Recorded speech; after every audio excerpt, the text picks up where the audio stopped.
What's up everyone, Vitaly here, and in this short video I'm going to be showing you how you can get more out of the Pinterest pins that you create in Canva. Now specifically what I'm talking about is when we use Pinterest and we're trying to succeed in it, we're trying to make a lot of beautiful pins on whatever subject that we're creating it on, with the purposes that it gets indexed into the Pinterest search engine, gets impressions, gets saves, gets outbound clicks to our website, and the more of these that we make, the better. So here's actually a quick overview of my Pinterest account. These are pins that I literally made less than 24 hours ago, and I upload dozens of different pins every single day.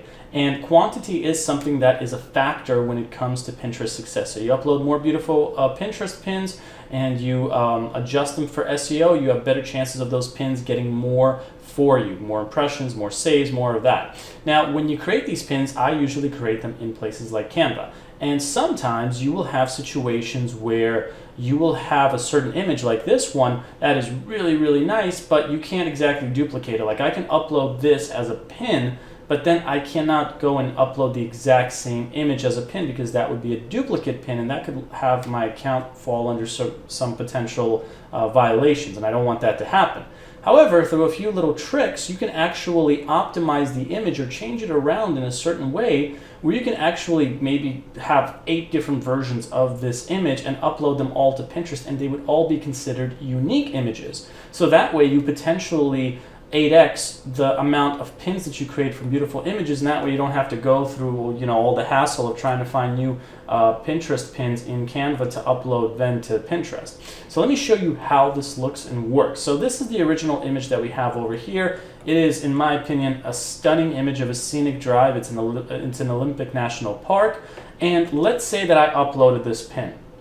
I can't upload the exact same pin, no problem. So what I'm going to do is I'm going to duplicate it, and what I'm going to do is I'm going to click on flip, and I'm going to say flip horizontal. Now this becomes its own unique image. So now I can actually re-upload, or rather upload this as a brand new pin, and so I basically got 2x out of this image now because I have this opportunity.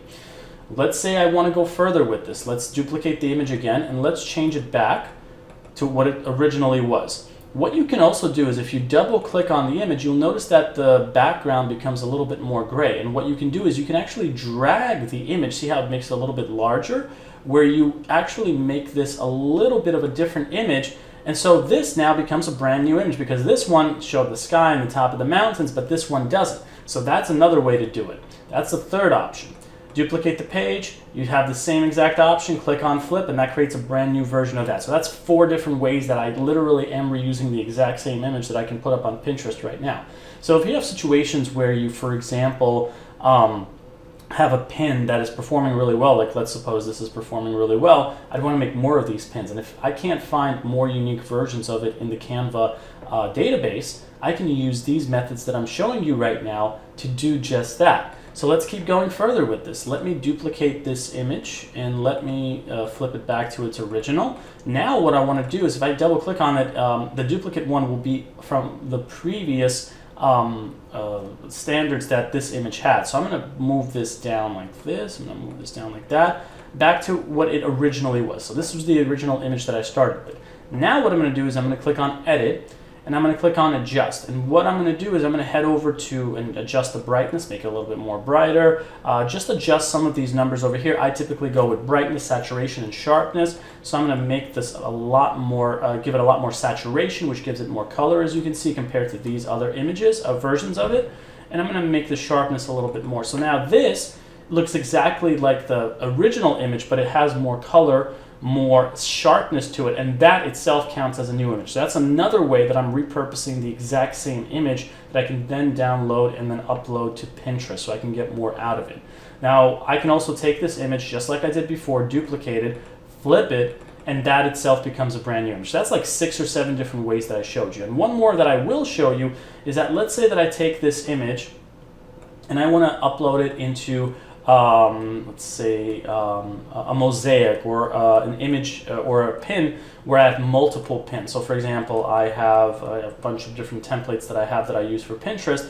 So let's say I have a pin over here that I'm creating, and I can take, here's the original image, I can take it and I can drag it here. It doesn't look beautiful here, here it looks much better. This is still a brand new image that I'm creating as a whole, because now this is just a small section of other parts of the image that I'm creating, so you can do it this way as well. So that's 7 or 8 different ways that I'm using the exact same image. I can just as well, let's say that this is the pin that I create, I can duplicate it, and then I can flip this, I can flip this, I can flip all of these images in the pin that I'm creating, and that is going to make it a completely brand new pin. So it's just the reverse of these images, but it's still considered a brand new pin. So that's how this works. That's how you can get more out of the Pinterest pins that you create. And it's something that I highly recommend that you experiment with, because again, the more pins that you create in Pinterest, the more opportunity you have to see growth in your Pinterest account, more clicks to your website, and subsequently more success. So that's what I'm going to be finishing up the video on. If you have any questions about this, just leave it in the comments below. But I will be leaving a few resource links for you to check out if you're interested. If you want to know more about my channel, my name is Vitaly, and I basically have an online business that I run full-time. I share my knowledge on this subject within the content of this YouTube channel, so you're welcome to check out more of those. I do have a free beginner course if you're new or struggling to making money online, whether that be with Pinterest or just in general. Maybe you don't really know how this works and you need help. I'll leave a resource below to a free beginner course that you can check out to learn more about that. And other than that, you can always reach out to me here as well if you have any questions. So thanks a lot for watching this video, and I'll see you in the next one. Take care.